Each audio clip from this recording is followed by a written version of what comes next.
Tidak semua konflik diawali dengan dentuman. Sebagian dimulai dalam keheningan, jauh dari sorotan kamera dan bekerja perlahan. Di bawah Laut Hitam, terbentang sebuah jalur baja sepanjang ratusan kilometer. Ia tidak membawa pasukan, tidak mengangkut senjata, namun pengaruhnya mampu menggoyang kebijakan negara. Namanya Turk Stream. Di atas kertas ini hanyalah pipa gas, namun dalam praktiknya, Turk Stream adalah jalur kepentingan, alat tawar, dan simbol perubahan cara berperang di abad modern. Ketika Rusia kehilangan jalur transit utama melalui Ukraina, Moskow tidak tinggal diam. Konflik membuat hubungan rusak dan ketergantungan menjadi risiko. Maka Rusia mengubah arah, mencari jalur baru, mencari mitra baru.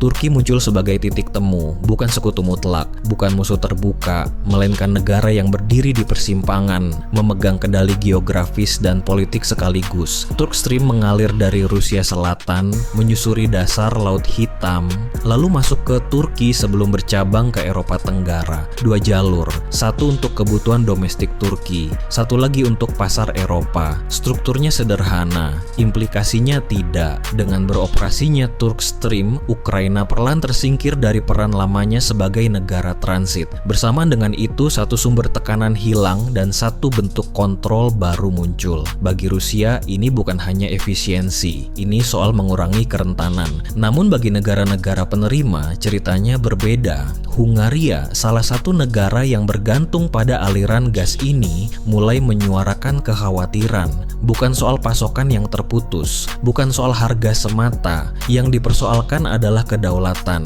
Ketika energi vital datang dari satu jalur dan jalur itu dikendalikan pihak luar, maka ruang gerak politik ikut menyempit. Keputusan luar negeri tidak lagi berdiri bebas. Ia selalu dibayangi satu pertanyaan: apa dampaknya pada pasokan energi? Turk Stream dalam konteks ini bukan sekadar infrastruktur. Ia menjadi pengingat bahwa ketergantungan bisa menjadi bentuk tekanan paling halus.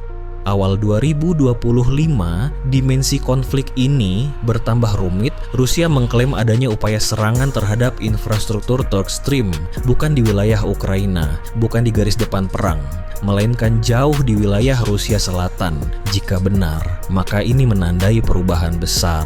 Target perang tidak lagi hanya kota dan pasukan, melainkan sistem yang menopang kehidupan sipil dan ekonomi lintas negara. Merusak pipa gas berarti mengirim pesan ke banyak pihak sekaligus, ke Rusia, ke Turki, dan ke Eropa. Ini bukan serangan taktis, ini manuver strategis. Di tengah situasi itu, hubungan antara Vladimir Putin dan Recep Tayyip Erdogan kembali menjadi sorotan. Bukan karena kedekatan ideologis, melainkan karena kepentingan yang saling bersinggungan. Putin tahu Eropa belum sepenuhnya lepas dari gas Rusia. Erdogan tahu posisi Turki sebagai penghubung kini sangat menentukan. Maka muncul wacana lama dalam kemasan baru, mengalirkan kembali gas Rusia ke Eropa melalui Turki, bukan sebagai bentuk normalisasi hubungan, melainkan sebagai solusi praktis di tengah kebuntuan politik. Turki tidak menolak, Rusia menawarkan, dan Eropa mengamati dengan waspada. Di sisi lain, Amerika Serikat berada dalam posisi yang tidak sederhana. Washington menentang aliran dana energi ke Rusia. Namun realitas di lapangan menuntut kompromi. Turki mendapatkan perpanjangan izin untuk melakukan pembayaran gas Rusia. Sanksi tidak dicabut, hanya ditunda dampaknya. Ini bukan perubahan prinsip, ini penyesuaian situasi. Karena memutus Turk Stream sepenuhnya bukan hanya menekan Rusia, tetapi juga berisiko memicu gejolak energi yang lebih luas. Eropa pun berada di tengah dilema yang terus mengeras. Menolak gas Rusia berarti menghadapi lonjakan harga dan ketidakstabilan. Menerimanya berarti membuka ruang kritik dan pertanyaan moral.